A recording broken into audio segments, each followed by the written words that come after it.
hotel. Muy buenas noches, bienvenidos a Esta Casa No es Hotel. Esta noche, una noche muy especial. Primero quiero felicitar, ante nada, a Santa Cruz, a la bella Santa Cruz, que hoy está de aniversario.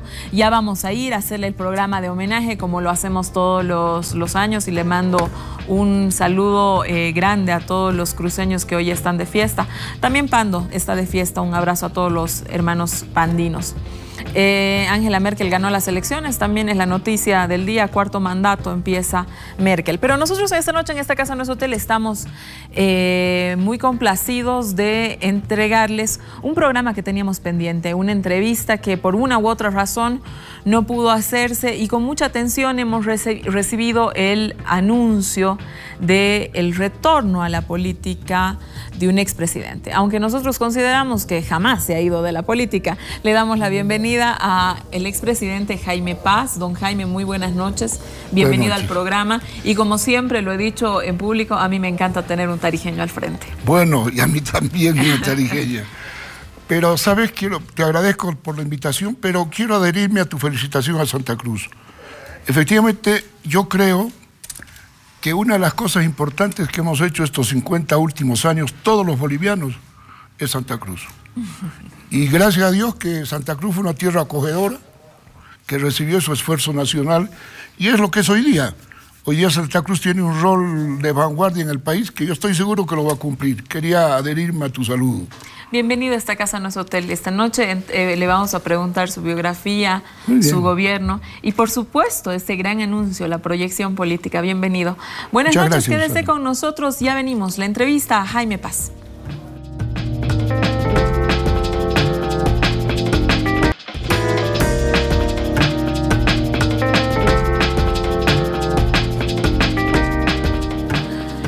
Volvemos a Esta Casa No es Hotel. Esta noche tenemos el gusto de tener con nosotros al expresidente Jaime Paz Zamora, a quien, por supuesto, le vuelvo a dar la bienvenida. Gracias. Me decía que quería hacer un saludo especial. Un saludo especial para Pando. Ah, bueno, pues de lo que conversamos, que hemos saludado a Santa Cruz con toda razón, y yo creo que tenemos que saludar también a Pando, que es nuestro hijo Benjamín como país, ¿no es cierto? Pero con una proyección extraordinaria y un poco la semilla de la esperanza nacional. Por lo tanto, quiero compartir también este programa contigo, que es tan visto en todo el país, con Pando y Santa Cruz sentados a la mesa. Así es. Que nos escuchen. Que nos escuchen. Bueno, sí. Quiero empezar a ver. Quiero, como le decía, y como hicimos el anuncio en el programa, quería empezar un poco con esta primera parte, que es una parte más biográfica, más la parte de cómo se inicia en la política, cómo nace el MIR, ¿no? Y quisiera empezar, este año son 50 años de la muerte del Che y 50 años de la estancia del Che en Bolivia. Ha tenido esa presencia, una influencia importantísima en su generación, tanto que hasta hoy estamos haciendo escritos, encuentros de todo tipo, recordando la presencia del Che en Bolivia. La pregunta, don Jaime, ¿cómo el Che influye en ustedes, en su generación, en usted, en su pensamiento? Es el momento de la revolución, poco después de la revolución cubana. ¿Qué ideas hay sobre Fidel? ¿Cómo veían a esos líderes y ese tiempo? Yo debo hacerte una confesión personal, que el primer momento que la política fue un shock para mí, desde el punto de vista político, en el sentido estricto de la palabra, porque antes había tenido otra experiencia que tal vez conversemos, que fue mi experiencia religiosa. Ambas dos fueron orientadas por utopías. Pero yo estudiaba en Europa cuando, yendo a la universidad muy temprano en Bélgica, en la Plaza Foch, por eso me acuerdo, veo un periódico y toda una página, la fotografía del Che, dice Che Guevara muerto en Bolivia. Yo quedé impactado indudablemente, primero porque esa fotografía, famosa fotografía, que efectivamente Che parece un Jesucristo muerto, ¿verdad? Pero segundo, decir, bueno, ¿muerto dónde? En mi país. Yo estaba estudiando en Bélgica, resulta que en Bolivia había muerto. Y cuando todavía leo por ahí lugares tan íntimos para nosotros como los valles cruceños, Valle Grande, el Trigal, La Higuera, en fin, lugares, Oñancahuazu, cerca de Camiri. Entonces, yo debo decir que fue un primer impacto. Yo diría que fue el comienzo de una politización. En realidad yo me politicé, pero esto tiene que ver también en mi experiencia religiosa, ¿verdad? Yo después soy diácono, que lo sepan todos los evangélicos y católicos, es que yo soy diácono, pero no me animé, no logré, no llegué, no quise ser sacerdote como tal y me retiré. Pero resulta ¿Lo expulsaron? ¿Cómo? ¿Lo expulsaron por estas ideas revolucionarias? Sí, no sé si la palabra es expulsión, pero tuve que retirarme porque efectivamente en el seminario, cuando yo estaba estudiando el segundo año de teología de 4 años, segundo, tercero, con un grupo de seminaristas en Córdoba, influenciados, por eso te digo que tiene que ver con la Revolución Cubana, con el Concilio Vaticano II, que también es en los 60, inmediatamente después de la Revolución Cubana, nosotros y sobre todo personalmente, y mi hermano Néstor, que después muere en Teoponte, con otros bolivianos, Manuel Alba, que está en Cochabamba ahora, y otros más, decidimos, se nos ocurre, en esa especie de politización religiosa, en ese sentido social del Evangelio, que deberíamos tal vez intentar hacer una orden religiosa de sacerdotes, obreros y campesinos. Y al comienzo, claro, no lo dijimos a nadie. Y a mí se me ocurrió, porque llegaba el momento en que lo teníamos que decir, o sea, estábamos un poco conspirativamente dentro del seminario de Teología y Filosofía en Córdoba, se me ocurrió decirlo al cardenal Maurer, que estaba de paso por allá. Y el cardenal un poco ahí no le vio el peso, le comunicó inmediatamente sin mayor trámite a nuestros superiores en Argentina, y entonces se me armó un conflicto. Tuve que abandonar el seminario inmediatamente y toda una aventura hasta llegar a Bolivia, porque yo dependía de los padres redentoristas de Bolivia, en fin, toda una historia. Pero este fue el primer conflicto, o sea, querer hacer una orden de sacerdotes, obreros y campesinos. Pero ahí me encontré con dos problemas que la Iglesia estructuralmente no los podía aceptar. El primero era que no podía haber una congregación, y eso yo discutía. Finalmente, en el pasado, en el medioevo, en el Renacimiento mismo, hubieron congregaciones que se dedicaban a la medicina o se dedicaban a atender manicomios. Eran unas especialidades. ¿Por qué no? Los juandedianos que están acá. Sí, claro. Pero entonces, dije, ¿por qué no? Pero al final vi que la estructura eclesial no lo admitía. Pero venía un segundo problema. Cuando algunos de los superiores un poco decían, a ver, explique un poco más, nos encontramos con el problema del celibato. O sea, porque yo qué decía, cuenta de llevar tan muchachitos al seminario, cuando todavía son quinceañeros, 16 años, etcétera, mejor vayamos a los barrios, a las fábricas, al campo, y encontremos ya gente que tiene un liderato natural en su campo, en su fábrica, en su barrio, y a él tratemos de formarlo para que se haga un sacerdote. Pero bueno, resulta que seguramente que a los que encontráramos estarían todos casados. Entonces surgió el segundo problema, grave. Ahora, te lo cuento porque ese aspecto, por una fijación que existe en la Iglesia, se convirtió en más complicado que incluso de los curas obreros. Sí, claro. Y yo creo que, fíjate, la Iglesia muy pronto va a tener que aceptar que, de hecho, el celibato o la virginidad o soltería sea algo voluntario, que no sea obligatorio como una condición sine qua non para ser sacerdote. Pero bueno, tuve ese primer problema.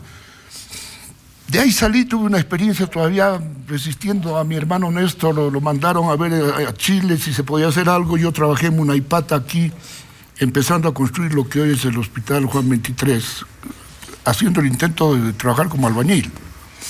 Y resulta que no, finalmente me di cuenta que no era así, y entonces me fui a Europa Y es en Europa donde voy a estudiar ciencias sociales y políticas, y allí tengo esta experiencia que te contaba del Che Guevara. Pero voy a una Europa convulsionada, porque es la revolución del Mayo francés, y Europa donde convergían todos los líderes y combatientes de los movimientos de liberación nacional de África, del Medio Oriente, de la lucha de los palestinos contra Israel. En fin, entonces, muy politizado, una universidad muy politizada, ¿no? Ahí, usted habla de resistiendo a mi hermano, todavía resistiendo a mi hermano. Yo le quiero hacer una pregunta. En los diarios de campaña de su hermano, Néstor Paz, figura que él lamentó mucho que usted no se una a él, a Teoponte. ¿Por qué no lo hace? ¿Qué pasaba? ¿Usted estaba estudiando? Es que siempre estuvimos juntos. Nos fuimos al seminario juntos. El problema es de que cuando yo vuelvo, bueno, la separación, el hecho de que yo me voy a Europa y él se queda en Chile. Y entonces yo estudio de Europa vengo muy politizado, pero al margen de nuestras inquietudes, que con él eran eclesiales, sobre todo, que él las mantuvo, desde la iglesia al cambio social. Yo ya me había desplazado un poco hacia la política como tal. Entonces, cuando yo llegué acá, resulta que es un encontrón con Néstor, porque él ya se había incorporado al movimiento armado.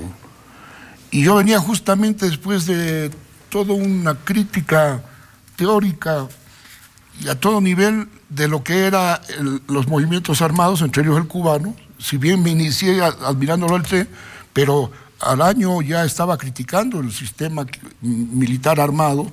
Entonces yo vengo más bien con una política que avisara un poco lo que yo buscaba, que era un tanto lo que hicimos después, que fue la democracia como tal. O sea, no se entraba a tiros al poder. Pero Néstor ya estaba muy comprometido en su mística religiosa, porque él en realidad nunca dejó de ser un religioso. Él estaba en la guerrilla, en su gorra llevaba no una estrella, sino una cruz. Los demás guerrilleros del ELN llevaban una estrella, él llevaba una cruz. Y justamente toma el nombre de combate de Francisco. Claro. Por San Francisco. Por San Francisco. Porque admiraba la humildad de San Francisco, su espíritu evangélico social profundamente, y entonces como Francisco que él entra a la guerrilla, que después yo hago una publicación de parte de su diario, que juntando con los textos del Papa, sobre todo en Laudato Si, la encíclica del Papa, hemos sacado un librito que se llama Del Francisco de Teoponte al Francisco de Roma, y donde se ve clarísimamente que los discursos, o muchos de los discursos actuales del Francisco de Roma, repercuten los escritos de hace 40 años en el Francisco de Teoponte. Es decir, hay una línea de convergencia extraordinaria. Entonces, cuando tú me preguntas, mi introducción en la política es inseparable de cómo fue mi introducción con Néstor desde el Evangelio hacia la política. Lo único que Néstor quedó presa acá, a mi juicio, de lo que fue esos episodios acá en Bolivia, y qué es lo que yo siempre critiqué a la Revolución Cubana. Yo soy muy amigo de Fidel. He ido a Cuba ahora para su entierro. Los cubanos, sabiendo de mi amistad, porque no te olvides que yo fui el que invité a Fidel Castro a Bolivia. Yo era presidente cuando lo invité, y lo invité en el momento más duro para Fidel, el año 93, cuando cayó la Unión Soviética. La izquierda estaba con la cola bajo el rabo, y resulta que en este otro lado de la luna, les diría yo, en Bolivia hay un presidente izquierdista que lo invita a Fidel Castro cuando Fidel Castro era un poco, casi estaba en el aislamiento planetario en ese momento, había caído la Unión Soviética, en fin. Entonces, hemos sido muy amigos. Él me ayudó también en la lucha por la democracia en Bolivia, y eso lo dije cuando murió. Nos encontramos en Nicaragua y él me ayudó muchísimo en la tarea internacional de aislar al garciamesismo. Yo ayudado por Fidel, di vueltas por 30 países, estuve en la ONU, en la OEA, en el Parlamento Europeo, denunciando la dictadura en Bolivia. O sea que, una por otra. Yo lo colaboro porque él colaboró a Bolivia. Algunos no lo entienden, pero bueno. Pero así de amigo, y estuve yo, como digo, en su entierro. No le costó, creo, mucho al presidente Morales de verme ahí en medio de los dignatarios cuando estábamos delante. Se sorprendió de verme ahí, pero bueno, hay una historia por atrás. ¿Cómo Entonces, pero no, lo que te quería decir es de que, sin embargo, he sido muy crítico a lo que hizo Cuba en América Latina. Y sobre todo en nuestro país. Y sobre todo con una persona, desde muchos puntos de vista admirable, pero desde muchos puntos de vista censurable, que fue el Che Guevara, ¿verdad? Porque yo no puedo aceptar de que una supuesta influencia ideológica de un partido comunista cubano y de la revolución cubana haya llevado al aniquilamiento de toda la dirección universitaria, la CUB, la FUL, de La Paz, los hermanos Bonadona. ¿Pero eso era culpa acaso de la influencia que podían ejercer o era culpa de los gobiernos que estaban de turno? No, los gobiernos eran militares, otra cosa. Yo también estaba peleando contra la dictadura, pero yo peleaba para armar una democracia como lo hemos logrado. El problema es de que Cuba organizó, desde Cuba se organizó, y no solamente aquí, llevó gente boliviana y de otros países para armar primero lo del Che, pero después del descalabro del Che, intenta una segunda vez. Y entonces ahí muere gente, por ejemplo, como mi hermano. No lo admito. No lo admito. O como, ya que hablamos de familias tarijeñas, como Kiki Farfán. ¿Ah? Para decir dos conocidos, pero o los hermanos Bonadona, o los Rueda Peña, es decir, una muchachada que en este momento habría sido un liderato contundente de la democracia en Bolivia. O sea, ya no hablemos personalmente, no hablemos del daño a la política nacional, del daño a un liderato que emergía desde las universidades de manera contundente. Y resulta que entonces, eso por ejemplo no estoy de acuerdo. Como no estoy de acuerdo también el error, esas cosas a veces de falta de personalidad que tenemos en Bolivia, de que se haya entregado el cadáver del Che. ¿Por qué?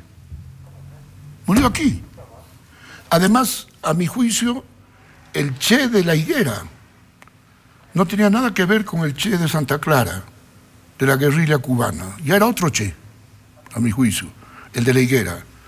Y entonces yo no veo por qué justo un poco el pensamiento conservador, la derecha boliviana y cierto pensamiento militar, a mi juicio, confundido, permiten que se entregue los restos del Che.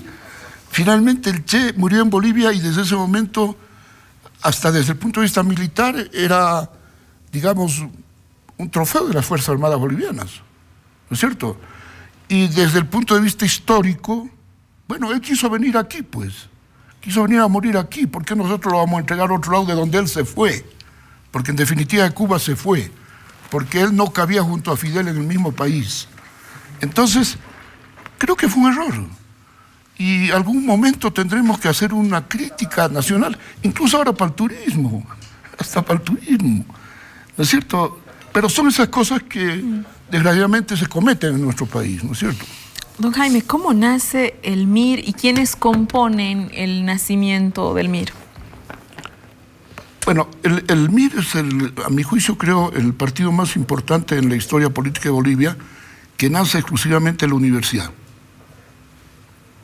Aunque en ese momento estaba tan radicalizada la universidad en los años 70, que otras ideologías de la izquierda, trotskistas, comunistas, decían, no, pequeños burgueses, el partido debe nacer la clase obrera, y nos trataban de acomplejar. Y decíamos, no, pero resulta que en ese sentido fuimos un partido de izquierda en Bolivia moderna, que no estábamos con los clichés de la izquierda tradicional. Y además nos planteamos de esa manera, queremos ser una izquierda nacional, porque si es para ser trotskistas hay 2, 3 partidos trotskistas, si es para ser comunistas los hay. Si es para ser comunistas, marxistas, leninistas, los hay. Nosotros se llama una izquierda, pero nacional. Entonces de ahí sale un profundo sentido nacional. Por ejemplo, nos entroncamos, nos inspiramos en lo que fue la Guerra del Chaco, como izquierda. nuestros orígenes. Nos inspiramos en lo que de la Guerra del Chaco salió como Revolución Nacional, para diseñar nuestra propia ideología, ¿verdad? Dijimos que nuestras fuentes ideológicas de nutrición iban a ser el cristianismo social, el socialismo democrático, la cultura de los pueblos indígenas originarios ancestrales. Mira, eso lo decíamos el año 71 cuando nos fundamos. Y en cuarto lugar,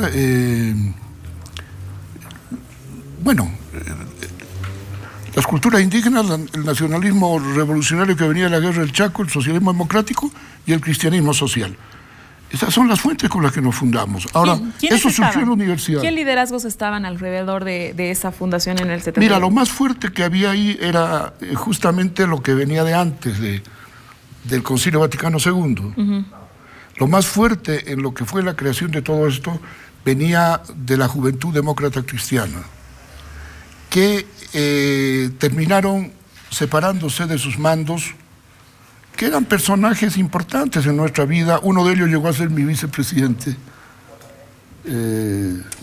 Lucho Ocio Sanginés. Él era dirigente del partido que la Juventud Demócrata Cristiana rechazó para formar el MIRE. Pero fíjate cómo es la política nacional.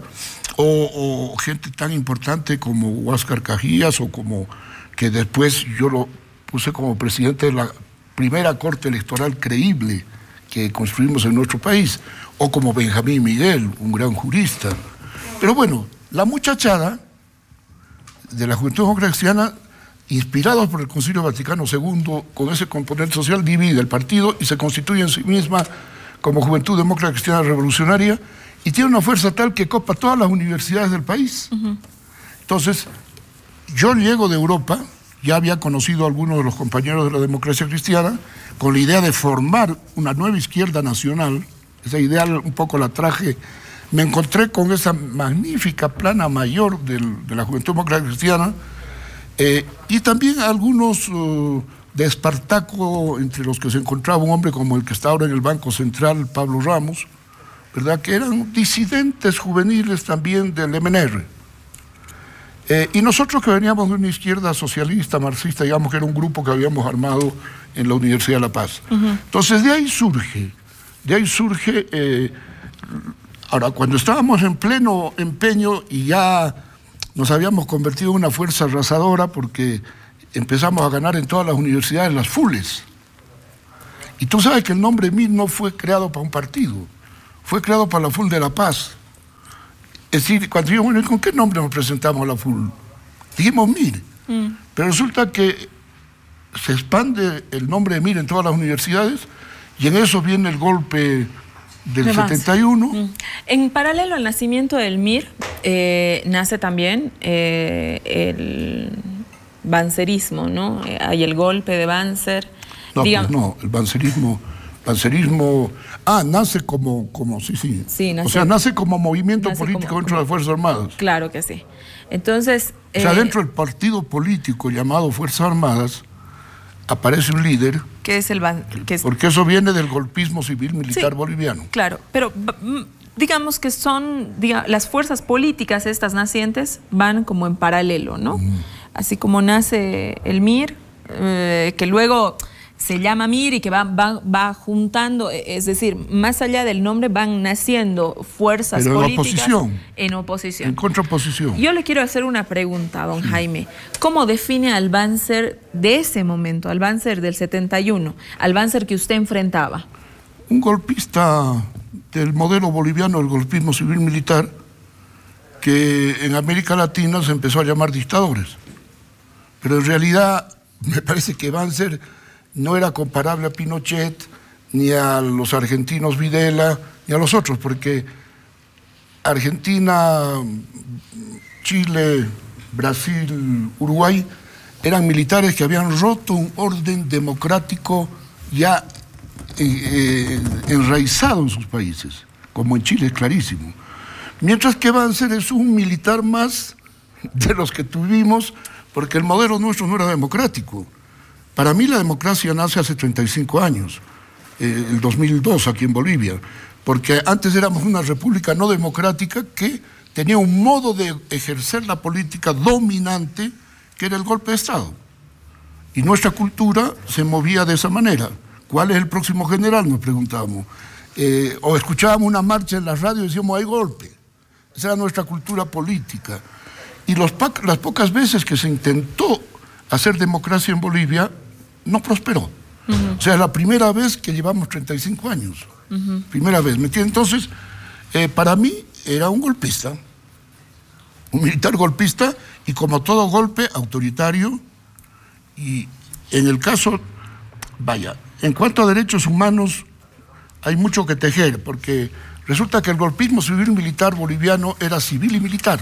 No te olvides que la Revolución Nacional fue un golpe de Estado, que se transformó después, pero fue un golpe de Estado, fue el general Selene.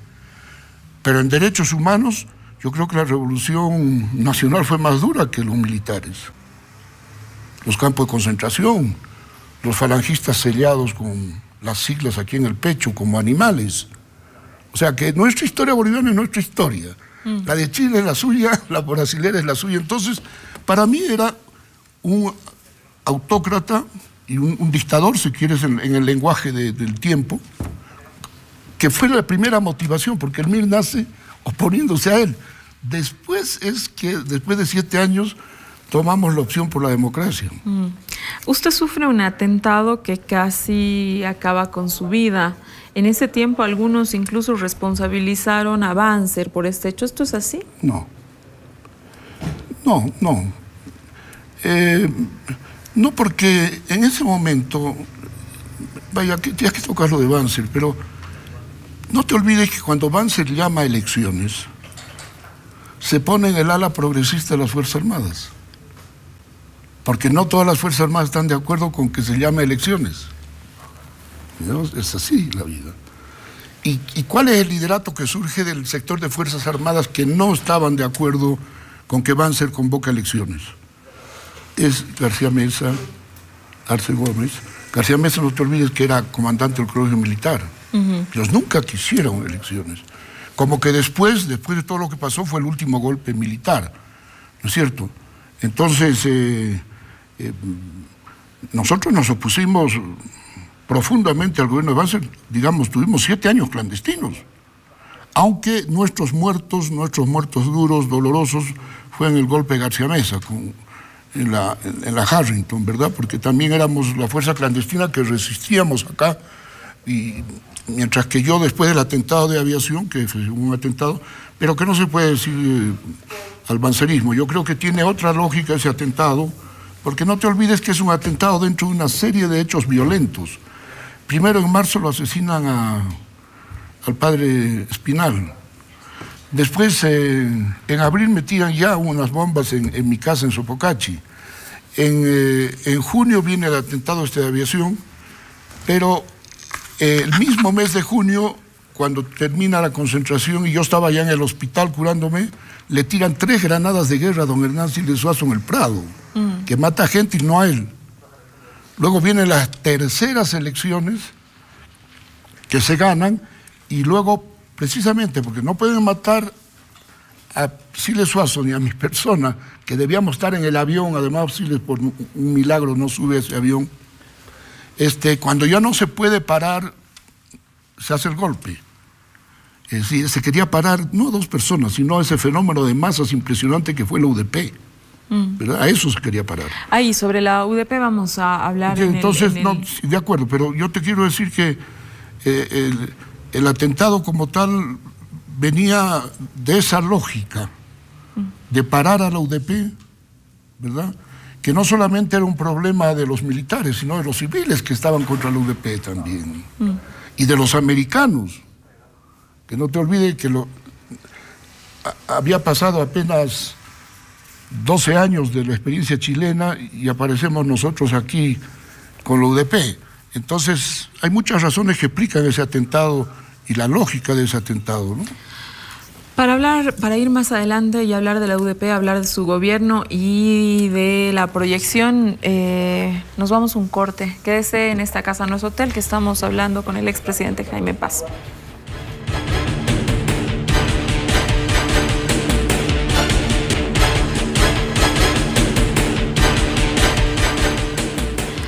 Volvemos con don Jaime Paz, entrevistado esta noche especial, un programa especial en esta casa, no es hotel. A ver, don Jaime, hubo un intento de enroque histórico con el binomio Hernán Siles, Jaime Paz, sin duda alguna. Cuando la democracia era reconquistada, el MIR presiona para que la reinstalación del Congreso en 1980. Sí. A fin de mantener el binomio, se dice que hubo presión del MIR para no llamar inmediatamente a una elección, ¿no? Y que de alguna manera presionar la existencia de ese binomio luego tuvo costos muy altos para la propia democracia. Pero no te entiendo la pregunta. ¿De qué tiempo estás hablando? Porque en el 80... El MIR es el fundador del UDP. En el 80, sí. Luego en el 82, en el 82, Hernán Siles no llama inmediatamente a elecciones, ¿no es cierto? ¿Cómo? En el 82, Hernán Siles no llama a elecciones. En el 80, en el 82... el MIR pide que se reinstale el Congreso, ¿verdad? No. A ver, cuénteme un poco entonces de ese tiempo, ya que tengo toda la información cruzada. No, es que es muy simple. La UDP es un frente que organizamos sorpresivamente porque lo que equivocadamente los cientistas políticos aquí llaman democracia pactada no es la que tuvimos, sino la que intentaron hacer entre el bancerismo y el paz-extensorismo. Porque cuando llamaron a elecciones en diciembre del año 77, pensaban que eso sí era un proyecto de democracia pactada, es decir, hagamos una democracia donde nos alternamos un tiempo los paz-extensoristas y otro tiempo los banceristas. No se esperaron jamás el surgimiento del UDP. La UDP fue una sorpresa histórica, donde se da una alquimia extraordinaria entre un líder con la historia desde la guerra del Chaco, que es combatiente del Chaco, que es líder en la Revolución Nacional, y que es el único líder que no participa en el golpismo civil-militar, porque Paz Extensoro participó después en varios, hasta el final. Siles no. Entonces nosotros que veníamos con ese análisis de la Revolución Nacional, de la guerra del Chaco como inicio de la formación nacional, es que y pensamos en un instrumento como el UDP y lo invitamos a don Hernán. Le ofrecemos el esquema, el mapa, el plan, para que él sea el líder. Y entonces lo único que le pedimos como condición de que ahí hagamos un gran frente, sobre todo popular, porque lo que fue, si algo popular hubo en este país fue el inicio de la democracia con la UDP, que yo creo que 3 veces nos negaron el triunfo electoral, porque claro, la corte electoral era de paz-extensorista o bancerista, entre ellos tenían su corte electoral, porque yo creo que la UDP sacó 60-65% de votos en las 3 elecciones. No les reconocían porque no eran de la corte electoral. Debo hablar claro, cuando le pusimos a don Hernán ese esquema, dijimos, en todo este esquema, don Hernán, creemos que el MIR debe tener al vicepresidente. Eso de entrada. O sea, el año 78. De entrada, al fundarse el UDP. Porque pensábamos que además de un ensamble político, ideologías complementarias pero diferentes, las del MNRI, de don Hernán y la nuestra, era una bomba de nitrógeno, de hidrógeno, de lo que quieras llamarle desde el punto de vista de oferta generacional. O sea, un gran caudillo que venía de un gran proceso en Bolivia, con un medio partido que lo seguía, del MNR, y una muchachada nueva, joven, combatiente, que se había fajado 7 años en la cárcel, en la clandestinidad, es decir, entregados absolutamente a todo, y esa simbiosis es la que sorprendió. Tú sabes que el doctor Paz Extensoro, que es tío mío, cuando sale el UDP, preguntó, ¿y quién es ese Paz que está ahí? Después se enteró, había sido el hijo de Edith y del Chueco. Es decir, es un fenómeno que no se ha escrito lo suficiente. Entonces, así nació, así se estructuró y así continuó. El problema, claro, ya en la marcha del UDP, porque fue una marcha exitosa, brutal, es decir, el MNR al darse cuenta, sobre todo después de la primera elección, porque debes tomar en cuenta cómo es posible que el gran jefe histórico del MNR, Páez Tensoro, haya sido derrotado 3 veces por su segundón, si no explicas que el MIR estaba ahí al lado. No entiendes eso, ¿entiendes? Pero ocurrió. Entonces, resulta que después de esa situación, el MNR, el Páez Tensoro, trató de retomarlo a Siles. Y le dijo, bueno, Hernán, tú puedes ser presidente de Bolivia y yo me quedo de jefe del partido, pero pongo yo el vicepresidente. Dice Paz. Entonces ese es el momento en que nosotros, para mantener la UDP, decimos, no, don Hernán, nosotros quitamos el vicepresidente, que ya dentro del MIR habían decidido que fuera yo, lo quitamos, y usted ponga alguna gente suya del MNR para no tener el chantaje del otro lado de vicepresidente. Y entonces la primera elección, la del 78, yo a último momento, por esta crisis, pero al último momento me tengo que ir de senador por Tarija, de ser candidato a vicepresidente.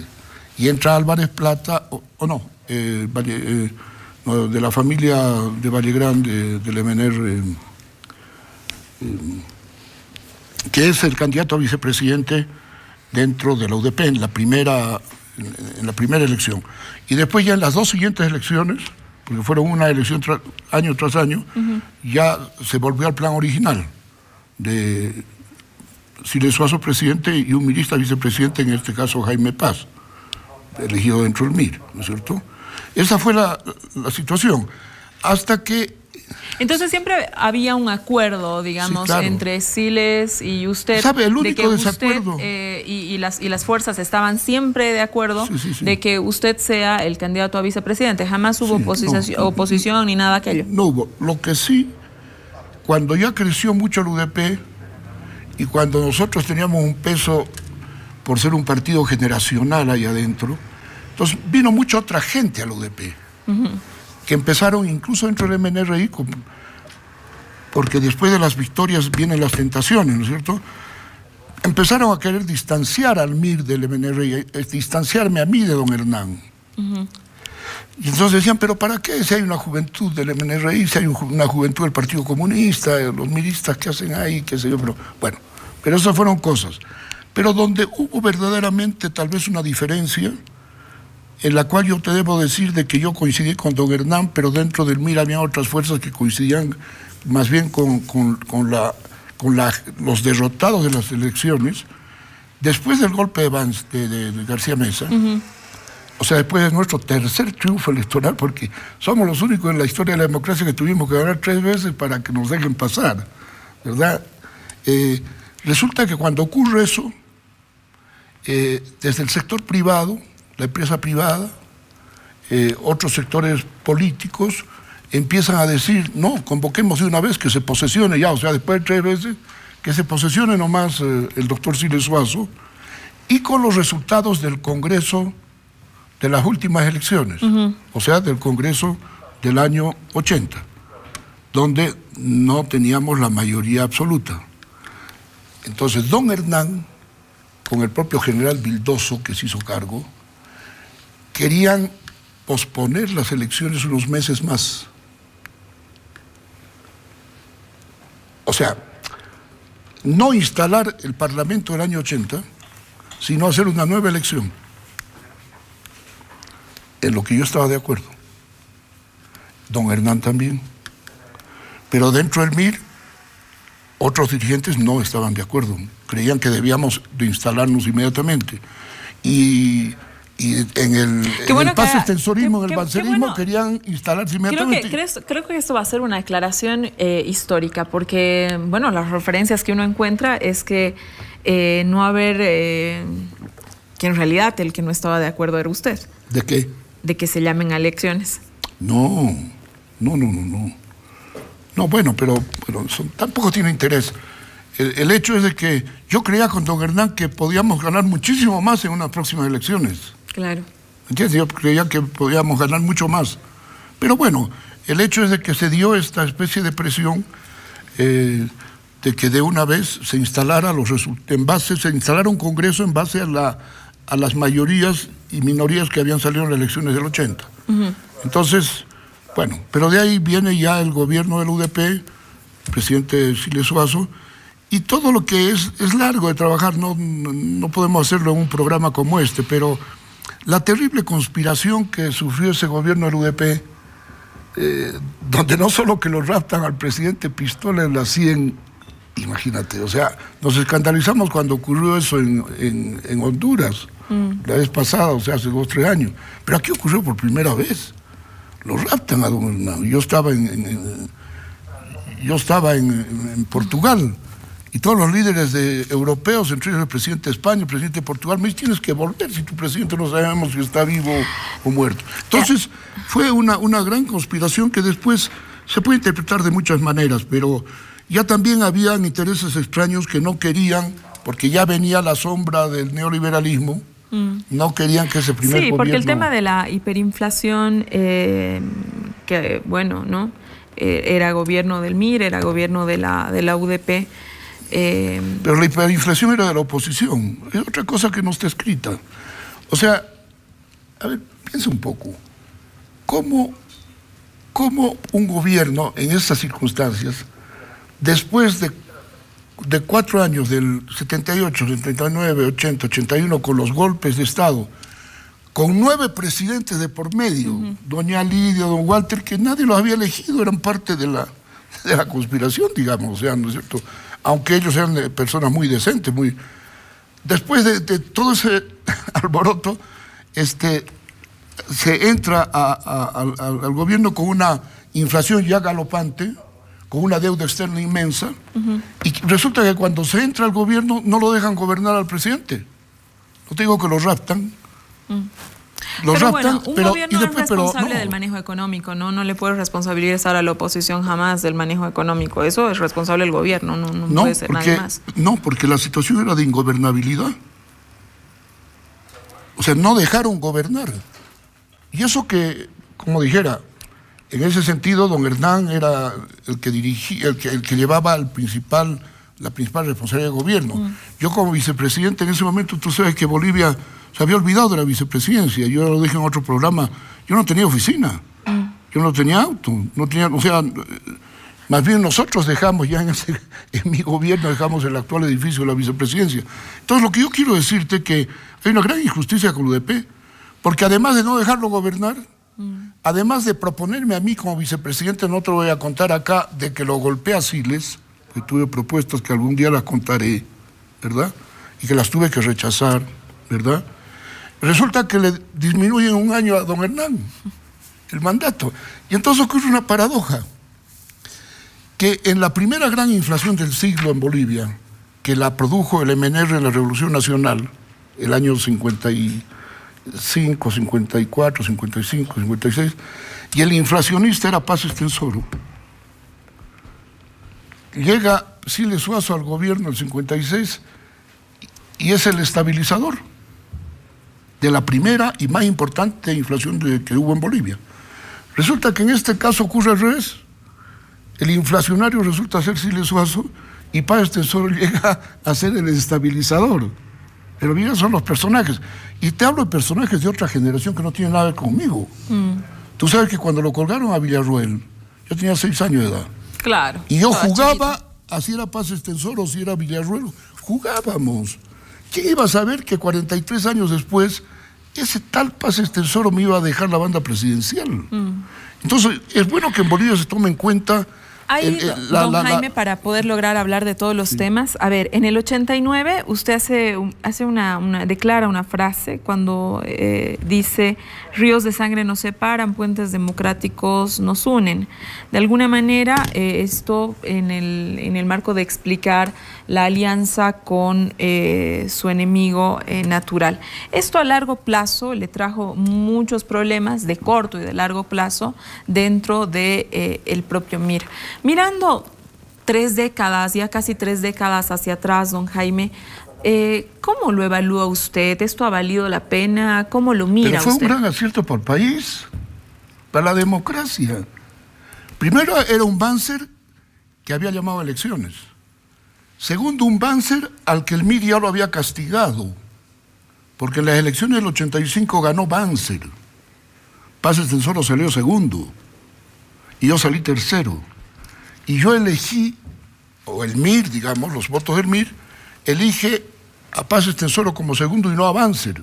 ¿Por qué lo hacemos? Porque queríamos saldar cuentas históricas con el banzerismo. Y Banzer da un gran ejemplo. Acepta esa situación y cuenta como militar de ir a las Fuerzas Armadas a golpear las puertas, acepta y colabora con el gobierno de Paz Estenssoro. Para mí ese fue su camino de Damasco, pensando en San Pablo, la conversión a la democracia verdaderamente Banzer. Ese Banzer converso es el que nos ofrece el apoyo. Pero no solamente él, es que el acuerdo patriótico fue un modelo de alianza de la izquierda en plena Guerra Fría, en plena adversidad, para lograr gobernabilidad, porque después se hizo lo mismo en Chile y después se hizo lo mismo en Brasil. O sea, ¿cuál fue nuestra alianza? Nuestra alianza, dirigida por la izquierda, el mirismo, presidente, reforzada a la izquierda por el Partido Comunista, Marxista-Leninista de Óscar Zamora Medinaceli, el centro-derecha, o el centro-derecha de la Democracia Cristiana, que era mi vicepresidente, y la derecha del banzerismo. Y si quieres un centrismo patriótico del CONDEPA en La Paz, que nos apoya por tener la Corporación de Desarrollo. Entonces no es asunto de que Jaime Paz y Banzer, es un frente que hace posible una gobernabilidad, hace posible un gobierno exitoso. Y hace posible otra cosa más importante, que al tenerlo a Banzer, neutralizo la mitad del ejército que quería golpear todavía. No te olvides que cuando soy yo presidente, García Meza y Arce Gómez están prófugos. ¿Dónde están prófugos? En los cuarteles, que sus colegas mismos militares los protegían. Y eso yo como presidente lo sabía. Entonces, ¿cómo no iba a traer, además, por otras razones, a un ex general de las Fuerzas Armadas que venga a ¿me entiendes? Fue un asunto de política que además fue exitosa, porque hicimos un gobierno exitoso.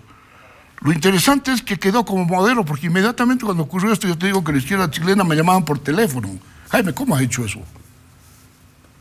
Y resulta que ellos, siguiendo este ejemplo, al año siguiente gana la coalición de izquierda, lo hacen presidente, la coalición, la concertación, lo hacen presidente a Aylwin, que era senador cuando asesinan, que era presidente del Senado cuando asesinan a Allende, y hacen lo mismo, izquierda, centro radicalismo, centro derecha, y después con Lula, en Brasil lo mismo, gana Lula, pero para gobernar con el PMDB, que al final se corta y ahora Temer, que es el PMDB, pero el PMDB hace gobernar a Lula 2 periodos seguidos y a la Youssef un periodo.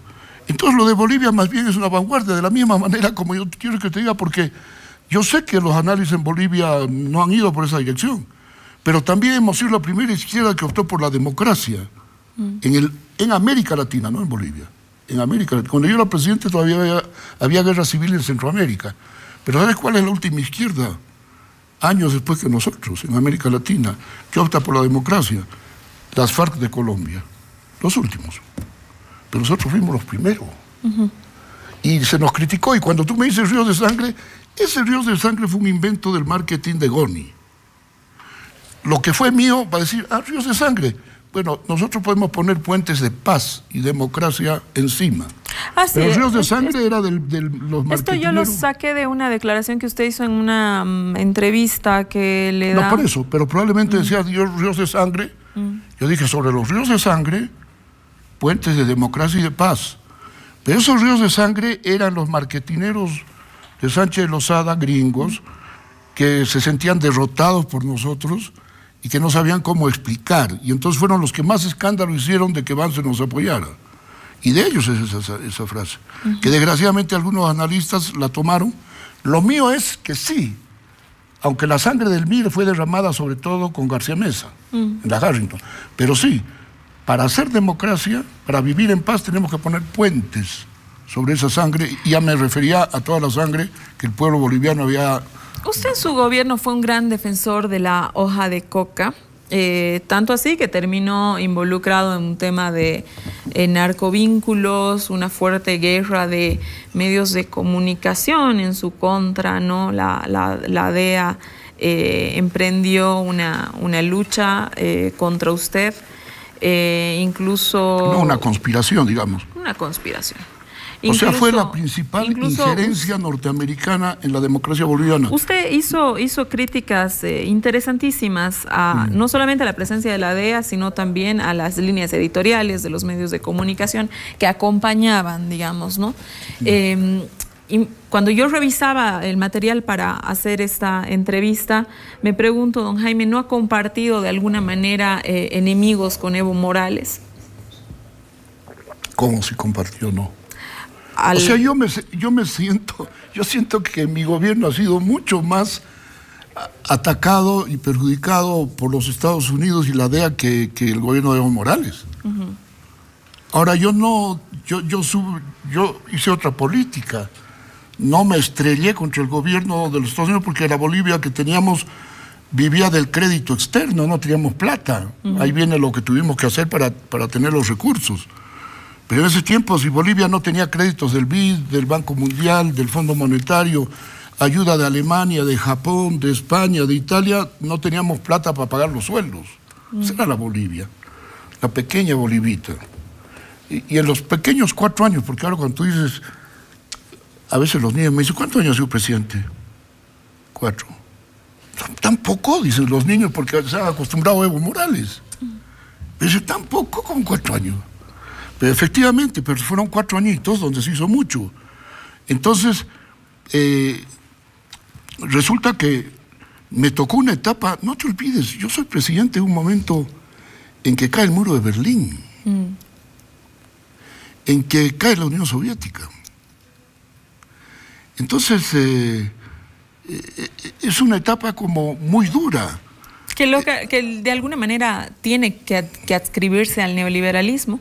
No, porque mi gobierno no fue neoliberal, es otra de las confusiones del análisis boliviano. Pero si propone privatizaciones, es parte del modelo neoliberal, básicamente. Falso, porque pero fíjate tú, primero esa ley fue de transferencia, no. Las privatizaciones se han propuesto. Pero vamos con calma, o sea, yo propongo privatizar los hoteles prefecturales, que eran una carga para el país. Propongo, y tú conoces un hotel, el sí, de Tarifa. Claro, por supuesto. Bueno, pero es distinto que YPFB.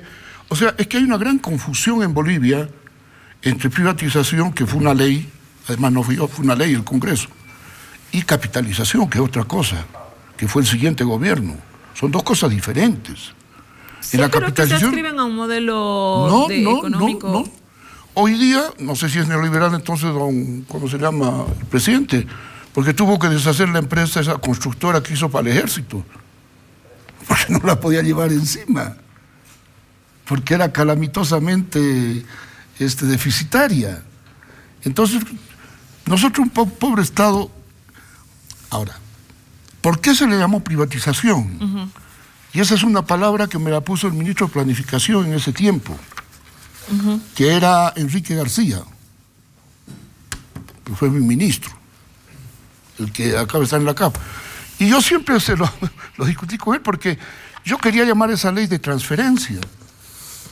Transferencia de pequeñas empresas departamentales, que en realidad se las había hecho en la época de la Corporación Boliviana de Fomento para fomentar un poco el desarrollo en las regiones, cuyo destino era que finalmente vayan a manos privadas. Entonces habían ladrilleras, había fábrica de mosaicos, había fábrica de helados en Cochabamba, hoteles prefecturales.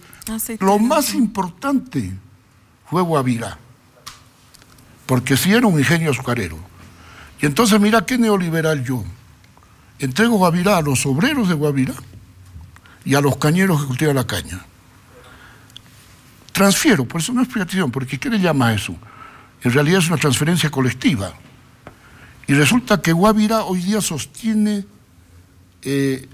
a 10.000 familias en el norte cruceño. Y no entiendes el norte cruceño sin Guavirá. Entonces, ¿eso es neoliberal? No, se equivoca, eso no es neoliberal. Y más aún, ¿qué gobierno liberal que hace que YPFB se ponga los pantalones largos descubriendo San Alberto X9? YPFB, el Estado.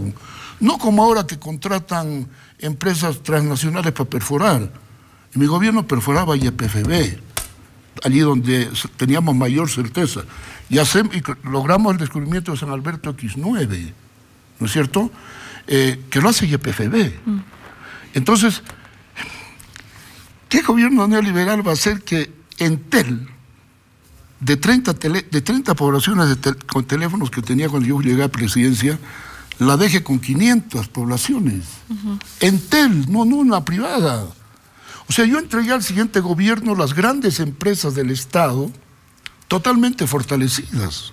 Y bueno, luego fueron capitalizadas. Y bueno, pero eso es otro cantar, pero es que hay que distinguir. A este se le llamó, a mi juicio, de falso nombre privatización, pero era deshacerse de mini empresas, como digo, fábrica de helados. Que no estaban funcionando. Y la más grande fue tratada de otra manera, fue tratada con un sentido distinto. Entonces, creo que hay muy mala información en lo que se dice. Pero bueno, ya que me lo has puesto en la mesa, yo te explico eso. Ahí para avanzar, bueno, damos un salto muy grande y le pregunto, don Jaime, ¿cómo ha vivido el año 2003? El año 2003 lo viví incluso dolorosamente, pero consecuentemente. Yo fui el último que apagué la luz en la casa de... No renuncié a nada, no hice shows de renunciar una semana antes, no. Sucedió lo que sucedió, no éramos responsables porque eso fue responsabilidad del presidente y de su equipo, pero no salimos con la cola bajo las piernas. Lo vimos salirse en helicóptero al presidente. Aunque debíamos de habernos ido, porque usted sabe que tampoco se conoce, pero es bueno, para eso están estos programas.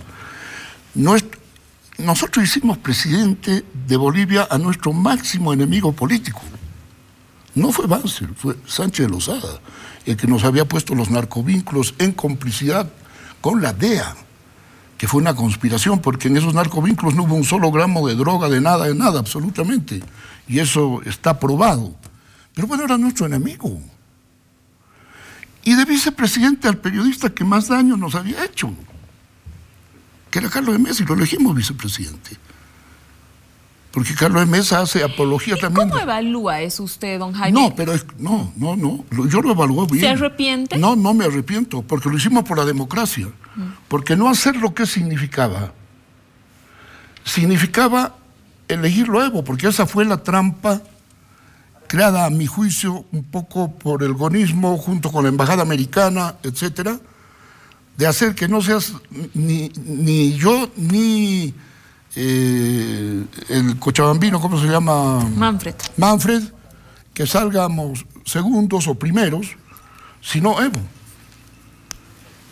Como sucedió, y resulta que Evo, era imposible encontrarlo Evo, porque Evo era consciente de que no estaba preparado, no había García Lineras, no había equipo, no había programa, no había absolutamente nada. En el MIR, que tuvimos una reunión en Tarija, hubo ministros que dijeron, elijamos a Evo. Y yo dije, es irresponsable, porque elegir a Evo es llamar a los cuarteles a que lo golpeen en una semana. Porque ni tiene partido, ni tiene gente, ni tiene programa, ni tiene... Tan es así que Evo desaparece del mapa, no lo pudimos encontrar, yo lo busqué para hablar con él. Entonces tuvimos que elegir en función de la democracia, que no hay que olvidar, para el MIR, y eso se entiende lo que estamos haciendo ahora, nuestra opción central fue la democracia, y seguimos pensando en eso. Sin democracia Bolivia no tiene destino. Y entonces elegimos a nuestros enemigos, pero pusimos 3 condiciones, a Goni y a Carlos de Mesa. Porque los que firmamos ese documento fue Sánchez Lozada, Carlos Mesa y yo. 3 condiciones. ¿Cuáles? La primera, que se llame una constituyente. La segunda, que se revise la capitalización. Y la tercera, que se reorganice YPFB. No se hizo ninguna. Ninguna. Y mira que si nos hubieran hecho caso, probablemente no había Octubre Negro. Bueno, probablemente no hubiera habido muertos, que era lo central. No, lo que quieras, y el daño para el país, los muertos y el daño para el país. Pero esas fueron las condiciones. Don Jaime. Entonces resulta que en ese sentido, tanto Goni como tanto el presidente como el vicepresidente le fallaron al MIR. Porque ninguno de los dos hizo nada para hacer una constituyente, terminar con la capitalización y reorganizar el YPFB. Bajo esas condiciones estuvimos. Entonces, ¿cómo yo me iba a sentir en Octubre Negro? Me sentía pues muy mal, ¿verdad? Entonces, pero esa es la realidad. Don Jaime, habla del presente, lo que buscamos ahora. Dice, usted, después de un tiempo de, podemos decir, de silencio, aunque siempre ha estado presente en la política, usted es un político que definitivamente jamás se ha retirado. Vemos que sale la anterior semana y habla del MIR 21F, intentando ponerle realmente un rostro a la agenda del 21 de febrero. Y yo le pregunto, ¿cuáles son los mínimos de esta agenda? ¿Qué es lo que usted está proponiendo? ¿Cuál es la proyección? Claro, fíjate, esa retirada, es decir, no de ser político, pero esa retirada, yo debo decirte sinceramente, fue por una crisis que tuvo el MIR y por la conspiración de habernos quitado, porque ya era Evo presidente, cuando se nos quita la personería jurídica, el MIR, el año 2006. Se nos quita, pretextos siempre hay, pero la manera como funciona eso en la Corte Electoral, nos quitan. Entonces, y una crisis dentro del MIR porque nos tiramos a demócratas y hicimos elecciones internas y se empezaron a dividir todas las regionales. Eso fue también parte de la crisis nuestra, Santa Cruz sobre todo. Pero bueno, yo me retiré porque también vi el gobierno de Evo Morales y dije, qué interesante, veamos. Porque yo siempre fui un convencido que tenía que llegar el momento, incluso yo lo vi llegar, no sabía que se llamaba Evo Morales. No te olvides de que yo como presidente propuse la creación del Fondo Indígena para los pueblos de América Latina y el Caribe. O sea, ya el tema indígena, la marcha, creamos el TIMNIS. O sea, yo veía que eso se venía. Yo lo he dicho en otras partes, en el buen sentido de la palabra, la democracia boliviana necesitaba cholificarse. Era importantísimo, trascendental, porque finalmente somos un pueblo cholo. Todos somos mezclados de una u otra manera, ¿no es cierto? Hay una cultura chola en el país. Entonces, dije, muy bien, ya que nos han quitado la personalidad, me repliego al Picacho, Orilla del Guadalquivir, y veamos, ojalá Dios quiera que esto funcione. Ese fue el mejor deseo. ¿Y cuándo retomamos? Cuando vemos, a mi juicio, esto es muy personal, o sea, porque ya el MIR no funcionó. Cuando vemos que ya la tarea histórica de la presencia de Evo Morales, que si no hubiera sido Evo habría sido cualquier otro, que era cholificar la democracia, cholificar en el sentido de ampliar a otras élites el poder político, social, económico del país, ¿no es cierto?, que ya había pasado lo fundamental de él y que más bien su persistencia estaba mostrando que algunas cosas ya estaban siendo dañinas al país, como por ejemplo el despilfarro de los recursos del gas, ¿verdad? O otras cosas que no es el caso ponerlas a analizar acá. Entonces en eso vino el fenómeno del 21F. Entonces nosotros nos jugamos enteros. Yo incluso un mes antes, el 21 de enero, dije, Evo Morales va a tener una gran derrota. Y incluso un mes antes dije, ya ganó el no. Bueno, pero lo interesante es de que el 21F me impactó a mí por otra cosa. Porque nosotros que habíamos peleado por la democracia, sabíamos cuál era la cultura política que había en este pueblo, que era del golpismo civil militar. Lo que me sorprendió a mí del 21F no solo que dijeran no a Evo y al vice, sino que aparecía una nueva cultura política en Bolivia, que era la cultura de la democracia, era un nuevo fenómeno histórico. O sea, ¿qué quería decir? Que los hijos de la democracia, de la que habíamos creado nosotros, que ya son los grandes votantes del 21F, resulta que ya, gracias a Dios, y en ese sentido decíamos, no hemos trabajado en vano, o sea, no hemos arado en el mar ni sembrado en el desierto, ¿verdad? Resulta que esa nueva gente, hija de la democracia, tiene una nueva cultura política, la cultura de la democracia. Entonces, más allá de la reelección o no reelección, ese voto del 21F es una visión de una democracia moderna, de poderes autónomos, independientes, una democracia que sea verdaderamente un cambio de vida de los bolivianos. Y es por eso que nosotros, que ya antes, en la primera etapa del MIR, nos habíamos inspirado en la Guerra del Chaco y en la Revolución Nacional, dijimos, nuestro tronco histórico ahora va a ser, vamos a volver con el MIR, pero va a ser con el 21F. Ahí me quedo. Me tengo que ir a un corte, me están avisando que nos tenemos que ir a un corte, pero ahí me quedo. Volvemos ahorita en ese enronque.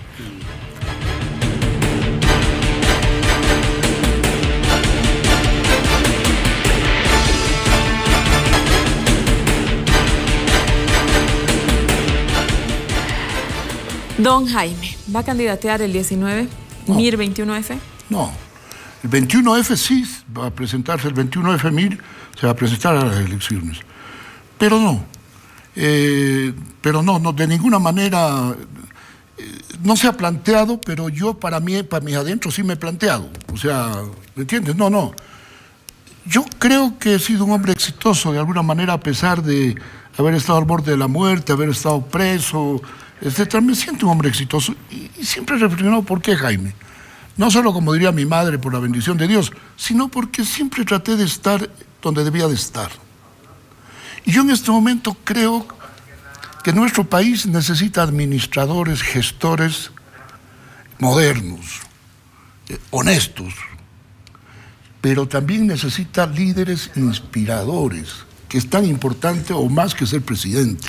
Entonces usted, de alguna manera... Yo me considero un inspirador. ¿Quiere estar detrás de ese movimiento? No detrás, adelante, en primera fila. Pero no como candidato. Pero no, justo, es que, no sé si me entiendes la diferencia. Sí, claro. Tú lo pones candidato, pero yo creo que nuestro país necesita un manejo determinado, pero también necesita el alma, el espíritu de un inspirador o de unos inspiradores.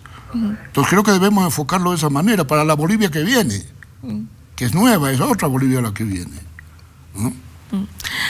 Don Jaime, en una palabra le pido un concepto de los siguientes nombres. Alan García. Amigo. Menem. Un amigo que ayudó mucho a Bolivia pagándonos lo del gas. Un buen amigo de Bolivia. Oscar Eito.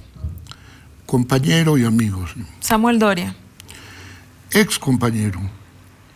Evo Morales. Presidente de Bolivia. Carlos Mesa. Ex vicepresidente y un intelectual importante. Goni Gonzalo Sánchez. A mi juicio, un hombre que hizo mucho daño a Bolivia. Adrián Oliva. Un buen hombre. Negro Montes. Mal hombre. Rodrigo Paz. Buen hombre. Gracias por haber estado esta noche conmigo, don Jaime. De verdad ha sido un placer tenerlo por primera vez en esta casa. Bueno, sí, es verdad, sí. Muchísimas gracias. Muchísimas gracias a ti, muchas gracias a ti. Y te felicito, ¿sabes? Te felicito, haces bien tu trabajo, inteligentemente y con simpatía. Muy bien, felicidades. Muchas gracias. Lo que le quiera decir a la gente antes de irnos. Bueno, decirle que soy optimista. Que no nos olvidemos los bolivianos que apenas somos un poquito más de 10 millones y tenemos un país de 1.100.000 kilómetros cuadrados. Que aquí tenemos para hacer muchas maravillas y que para hacer esas maravillas necesitamos ponernos de acuerdo básicamente, no es ningún misterio. Y ese acuerdo es la democracia. Y si logramos entre 10 millones de acuerdo, trabajar nuestro país cuidándolo como nuestra casa. Podemos ser un país maravilloso en los próximos 10, 15 años, porque somos un país rico. Necesita dos cosas: tener capital social, o sea, humanamente, y yo creo que los bolivianos tenemos capacidad, hay que estudiar más, hay que cuidar la salud más, efectivamente, y tener capital natural. Yo creo que esas bases nos dan para hacer lo que yo creo que debemos ser: un país del conocimiento, un país que cambie sus criterios económicos de lo que es exclusivamente una economía extractivista a una economía verde, una ecoeconomía, y por eso el planteamiento que hago del TIMNIS.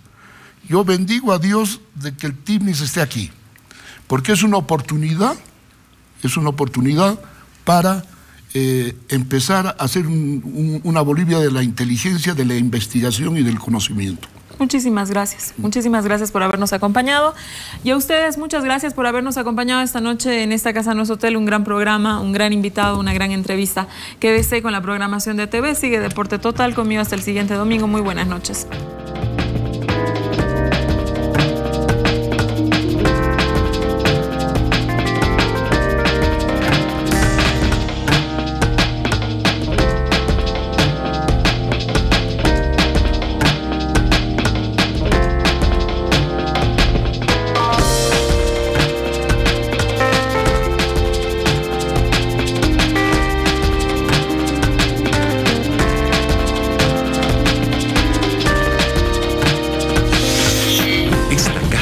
No es hotel.